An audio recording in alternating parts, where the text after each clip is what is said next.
Olá,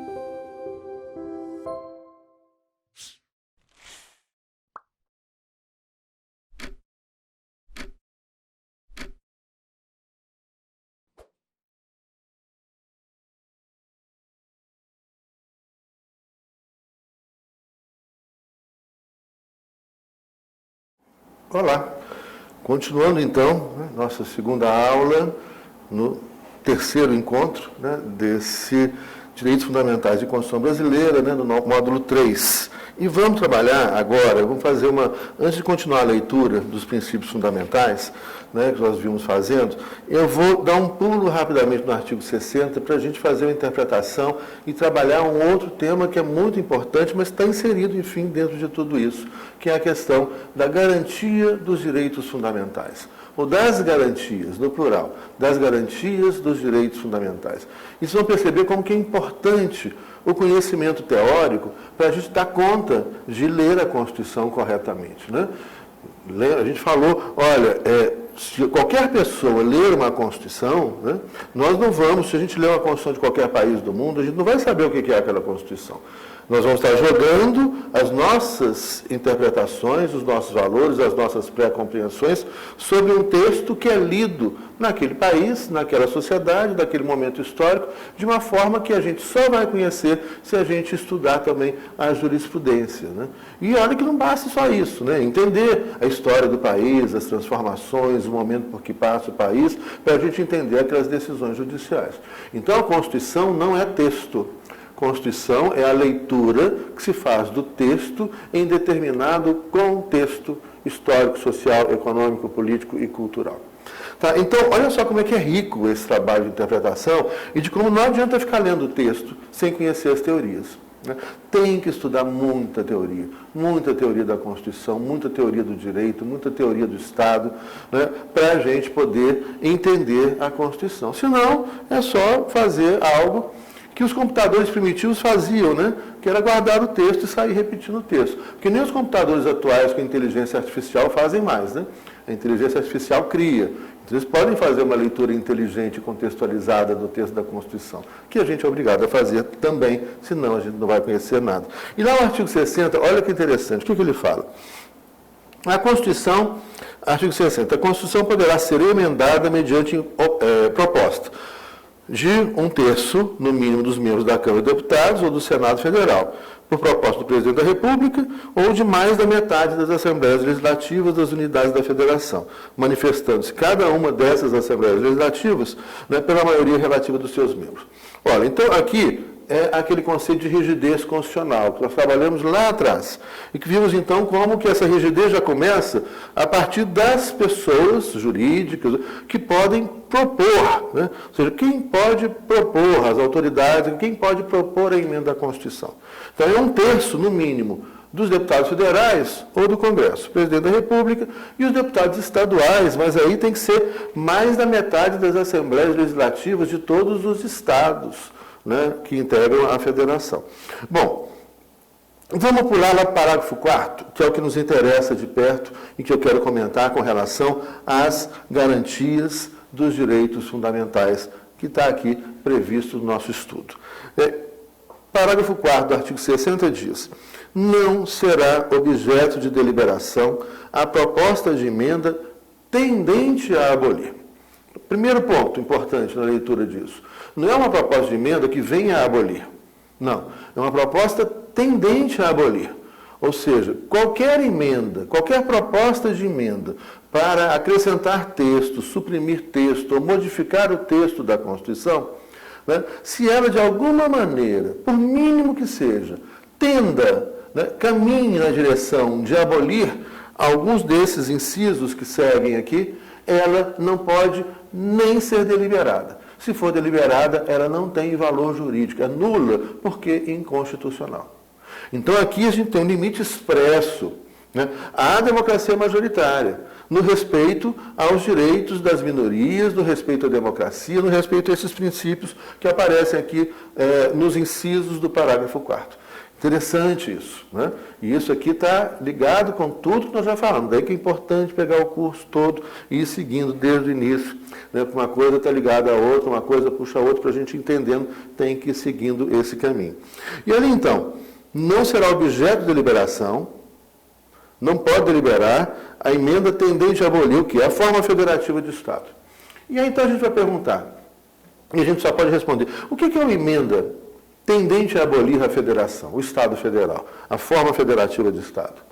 Né? Olha, para a gente responder essa pergunta, a gente tem que ter estudado a teoria do federalismo. Senão você não vai saber o que se trata de. É acabar com os Estados-membros, professor. Não é só isso. Não é uma emenda tendente a abolir. Olha, e aí então a gente tem que entender, né, qual que é o nosso federalismo. O federalismo tem várias formas federais, né? Nós já comentamos isso. O federalismo brasileiro é um federalismo centrífugo, ou seja, ele nasceu a partir de um Estado unitário e busca a descentralização. Para a gente entender isso, a gente tem que entender a história constitucional que nós já fizemos. E fala, olha, quando a gente vem em momentos democráticos ou de aspiração democrática, uma Constituição democrática, ou que aspira a construir a democracia, a gente tem a descentralização. Quando a gente vive um momento de autoritarismo, ditadura, né, de fechamento, de perseguição, de restrição a direitos humanos, né, a gente tem centralização.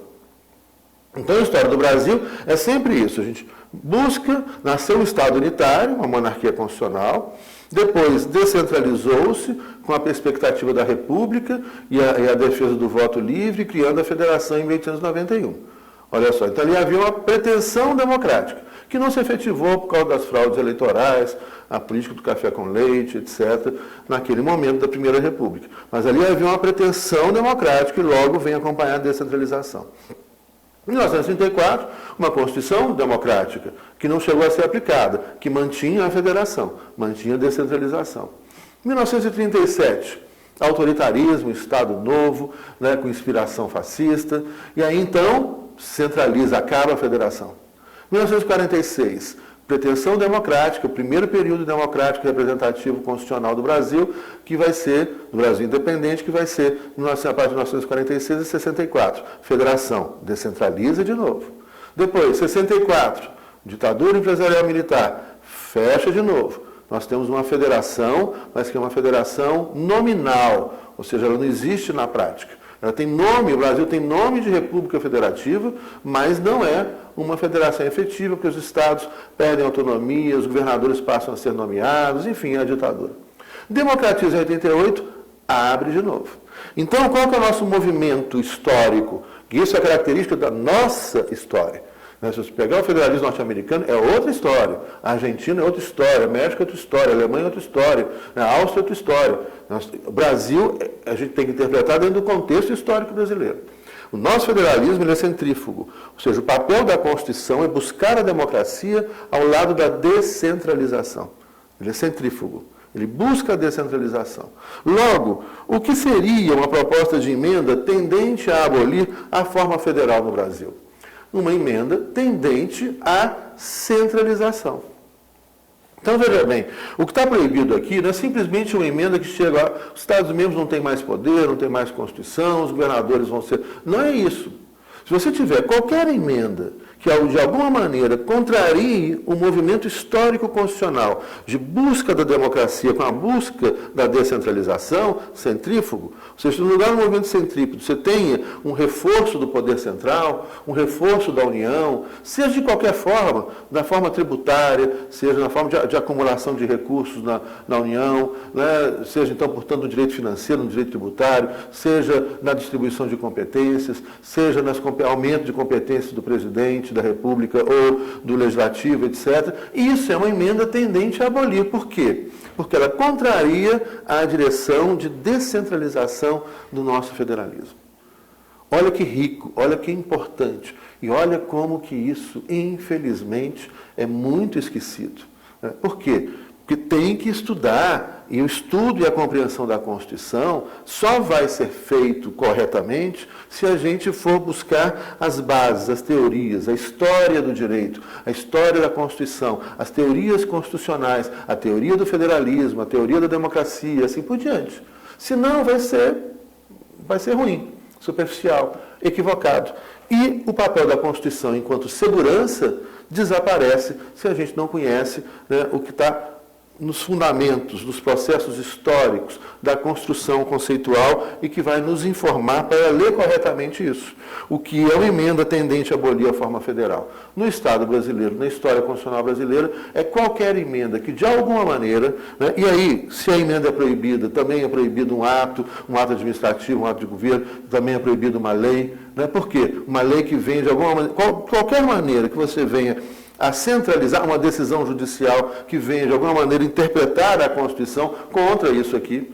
Né? Então, admitir uma decisão judicial do Supremo que admita o reforço do poder da União em relação aos estados e municípios. Olha, isso é inconstitucional, óbvio que é inconstitucional. É uma leitura inconstitucional, né, da própria lei e da própria Constituição. É uma leitura contra a Constituição. Porque a Constituição nos aponta o quê? Né, que não pode você comprometer a federação. E federação é sinônimo de descentralização. E no nosso caminho, o caminho da descentralização é um caminho de aperfeiçoamento. Já em contrapartida, você pode ter emendas que venham aperfeiçoar o federalismo, ou seja, que venham aumentar a competência dos municípios e dos estados, do acesso aos recursos, das competências legislativas, das competências administrativas, né, criar competências judiciais para os municípios. Ou seja, não é que seja vedada uma emenda sobre a federação. É vedada uma emenda tendente a abolir.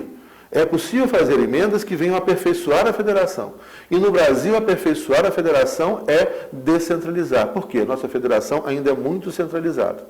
Talvez se você for ter uma discussão dessa nos Estados Unidos, é um outro sentido. E talvez também o grande equívoco, insistente de querer copiar as teorias norte-americanas, são construídas para a realidade norte-americana. O federalismo norte-americano é o federalismo centrípeto.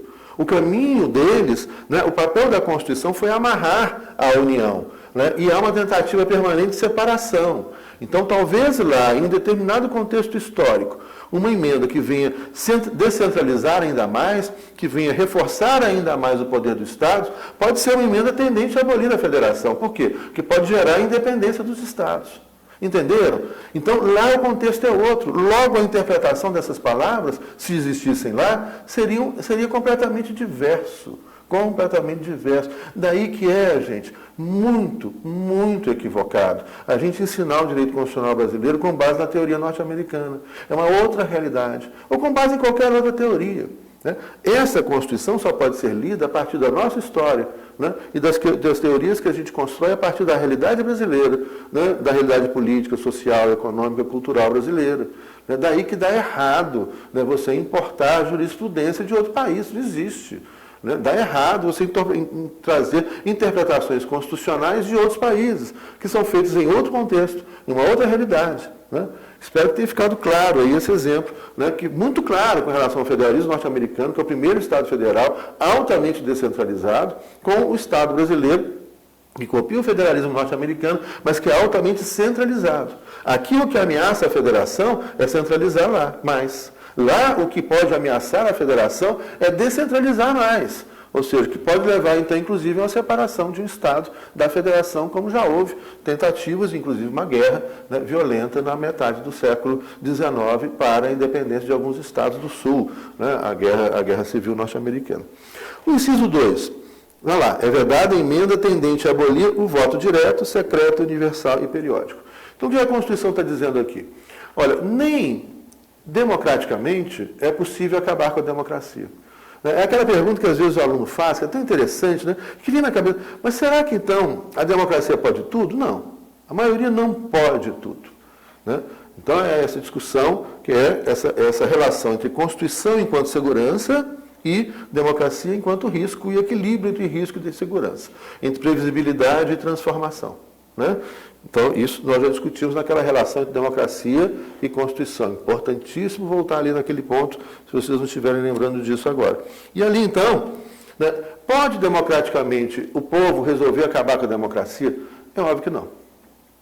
Pode democraticamente, por unanimidade, o parlamento querer acabar com a democracia, é óbvio que não pode nem deliberar isso. Né? É um vexame até discutir isso. É um vexame histórico, moral, ético e jurídico. Né? Então, não. Né? A democracia, né, ela é uma cláusula pétrea. Ela é intocável, é vedada a emenda tendente a abolir o voto direto, secreto, universal e periódico, que então está protegendo, né, a democracia representativa brasileira estabelecida nessa Constituição e, como a própria Constituição diz, né, todas as outras formas democráticas que fortalecem a democracia representativa. Né? Então, se deliberar também, isso não tem valor jurídico nenhum. Depois, do inciso 3, vem a separação dos poderes. É vedada a emenda tendente a abolir a separação dos poderes. Ou seja, nós temos um sistema que é um sistema presidencial, né, onde há uma plena separação dos poderes. Os poderes não são soberanos. Soberano é a constituinte originária que faz a Constituição, fruto da soberania, a Constituição soberana e o Estado Federal nas suas relações internacionais. Os poderes internos não são soberanos, porque todos devem obediência à Constituição. Há outros sistemas, né, que a gente estuda, por exemplo, em teoria do Estado, no direito comparado, onde você tem determinados poderes que são soberanos, mas dentro de uma outra história constitucional completamente diferente. Exemplo, Inglaterra, né, ou se tornou o Reino Unido. O parlamento inglês é soberano, mas isso é a história inglesa, a Constituição inglesa é diferente. Isso não dá para copiar, nem para importar isso. A nossa história constitucional é completamente diferente. E as teorias constitucionais que suportam, que dão suporte, né, à nossa Constituição, para a compreensão da nossa Constituição, não dão suporte à compreensão da Constituição inglesa e vice-versa. Óbvio. Tá? Então ali é uma outra. Lá, o parlamento inglês é soberano. O parlamento nosso não é. Né? E são histórias completamente diferentes. Então, a separação dos poderes, que no nosso sistema presidencial, ela é plena. Né? Os poderes são independentes, não soberanos, então essa palavra independente tem que ser interpretada aí dentro, harmoniosos, né? Nenhum poder pode sobrepor ao outro, deve haver um equilíbrio, e esse equilíbrio vem no pensamento norte-americano, foi criado com a ideia do checks and balance, e aqui a gente vai falar de mecanismos de freios e contrapesos. Então, aquilo que a Constituição norte-americana estabeleceu, a gente trouxe para cá, em 1891, com essa ideia de que a gente deve criar mecanismos constitucionais que permitam que haja equilíbrio dos poderes e nenhum poder pode se sobrepor ao outro poder. Né? Então, essa separação de poderes deve ser mantida. Quando a gente estuda, né, na teoria do Estado, os sistemas de governo, a gente vê que existem, né, basicamente 4 grandes sistemas de governo com grandes variações pelo mundo afora.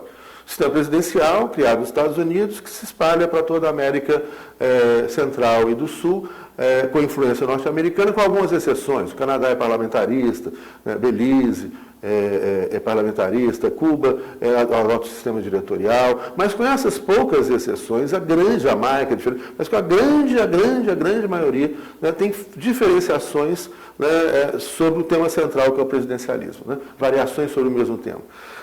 Já o sistema parlamentar surge na Inglaterra e depois você tem o aperfeiçoamento e a transformação desse sistema parlamentar no tempo, né? Então a história inglesa da construção do parlamentarismo é muito antiga, mas hoje você tem sistemas parlamentares que são modelos para outros sistemas parlamentares que vão surgindo, né, que inspiram, né? Obviamente tem que ser adequados à realidade, repito, né, lembrando tudo que eu acabei de falar, mas que inspiram outros sistemas que estabelecem, né, mecanismos e estruturas muito sofisticadas, né, no funcionamento do sistema parlamentar. Então você tem um modelo alemão, você tem um modelo espanhol, você tem um modelo português, que é um modelo, não é semipresidencial, semipresidencialismo é a França. Né?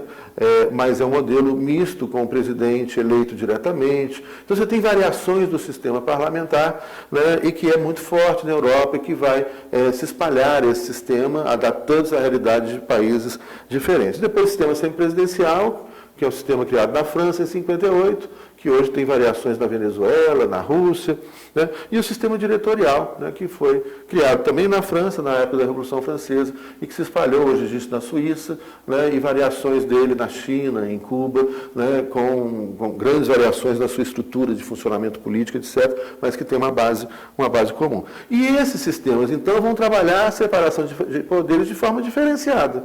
Né? No sistema presidencial, a gente pode imaginar graficamente 3 grandes círculos autônomos, não soberanos, que devem ser equilibrados, harmoniosos e que vão se controlar. O Executivo, o Legislativo e o Judiciário. E os freios e contrapesos são justamente aqueles mecanismos onde o Judiciário fiscaliza, tem mecanismos constitucionais de fiscalizar o Executivo e o Legislativo, o Legislativo tem mecanismos de fiscalizar o Executivo e o Judiciário, o Executivo tem mecanismos de fiscalizar ou de participar, né, de alguma forma, por exemplo, da escolha de juízes, etc., dos outros dois poderes. Então, esses são mecanismos de freios e contrapesos que estão nessa engenharia constitucional, né, e que permitem ou que podem permitir o adequado funcionamento, né, da separação de poderes dentro do sistema presidencial. Já no parlamentarismo, você tem uma proximidade grande, né, entre executivo e legislativo. O parlamentarismo tem como elemento comum a possibilidade do executivo dissolver o parlamento e convocar eleições parlamentares antecipadas, coisa que não existe no presidencialismo, e vice-versa, né, o parlamento pode derrubar o governo por maioria absoluta de votos e escolher, por meio de outra maioria do parlamento, um outro governo. Então, um pode influenciar o funcionamento do outro. No presidencialismo isso não pode. Por exemplo, o processo de crime de responsabilidade, ele é um processo jurídico-político, né? Mas ele tem um elemento jurídico que é fundamental, ou seja, tem que ter crime e tem que ser comprovado o crime. Né? Se o governo não cometeu o crime comprovadamente, né, o governo não pode ser afastado. Já no parlamentarismo, que é um outro sistema, pode. O governo pode ser afastado a qualquer momento pela maioria do parlamento, a maioria absoluta do parlamento. Mas, em contrapartida, o governo tem um mecanismo de defesa, que é a possibilidade de dissolver o parlamento se ele tiver apoio popular para fazer isso. Também é uma decisão política. Né? Então, já no sistema semipresidencial, você tem um governo bicéfalo. Governa o presidente e primeiro-ministro. Mas o primeiro-ministro é responsável perante o parlamento, o que significa que o parlamento pode tirar o primeiro-ministro. Você tem um judiciário ali autônomo, geralmente sempre o judiciário autônomo, mas com alguns processos, mas em geral, sim, o judiciário autônomo. E o sistema, por fim, o sistema diretorial é um sistema com grande poder legislativo. E o executivo não é autônomo. O executivo é um órgão coletivo que toma decisões coletivas, escolhido pelo parlamento e subordinado à vontade do parlamento, que por sua vez é escolhido pelo povo. E você tem um judiciário autônomo, né, de novo. Então, essas variações implicam em variações nas relações entre os poderes, em variações da separação de poder. Mas a separação de poder, né, ela não pode ser afetada, comprometida por emenda à Constituição. E, por fim, chegamos, então, ao inciso 4, direitos e garantias individuais. Como é que a gente lê esse inciso 4? Olha só, isso tem sido lido também de forma errada. Por quê? Porque falta ao conhecimento da teoria da Constituição e da teoria do direito internacional. Falta o conhecimento da teoria dos direitos humanos. O que significa indivisibilidade dos direitos fundamentais? Se a gente não souber da teoria da indivisibilidade, a gente vai ler muito errado esse inciso e as consequências disso serão muito prejudiciais aos direitos sociais, econômicos e políticos da população. Esse inciso 4 não está protegendo só os direitos individuais. Esse inciso 4 diz respeito aos direitos individuais, sociais, políticos e econômicos que são indivisíveis. Vamos entender a lógica dele. Olha, primeiro, o que são direitos e garantias individuais? Direitos individuais, artigo 5º.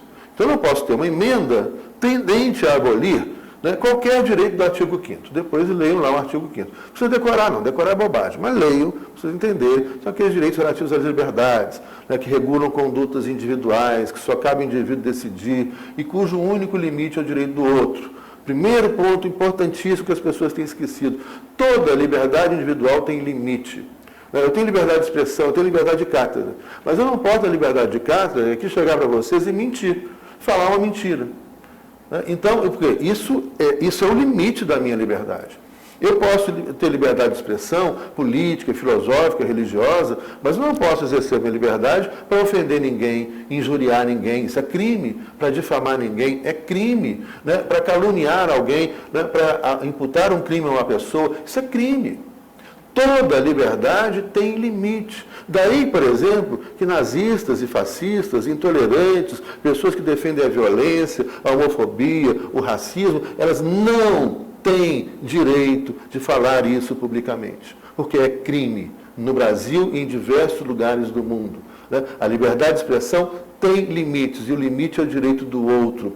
Todos os direitos individuais têm limites, e o limite é sempre o direito do outro. Né? Eu não posso ofender o direito do outro, eu não posso desrespeitar o outro. Então, os direitos individuais todos, né, têm limites, que é justamente qual é o meu limite? O meu limite, né, o meu direito termina quando começa o direito do outro. Eu não posso invadir o direito do outro, eu não posso invadir a liberdade do outro, né, em nome da minha liberdade de falar o que quiser. Não, ninguém pode falar o que quiser.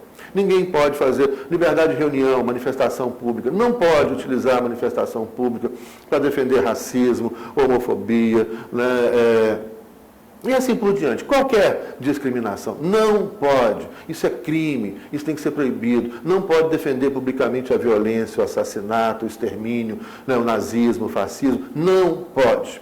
Né? E a Constituição brasileira é clara, e a lei infraconstitucional é clara e antiga, né, no direito penal brasileiro, que estabelece injúria, difamação, calúnia. Né? Então, esses direitos individuais têm limites. Né? E a gente não pode, né, por meio de emendas, afetar esses direitos. Ou seja, limitá-los de maneira que eles não possam ser exercidos com liberdade, respeitando a liberdade do outro. Então, você tem que entender isso dentro da lógica, né, desse próprio direito. Eu não posso, então, propor uma emenda no Brasil que venha estabelecer a pena de morte. Né? É proibido até deliberar isso. Por quê? Porque ela é ofensiva, né, a um direito individual, um direito à vida, né, à liberdade individual e assim por diante. Então, eu posso expandir esses direitos, não posso restringir esses direitos. Agora, quais são as garantias desses direitos individuais?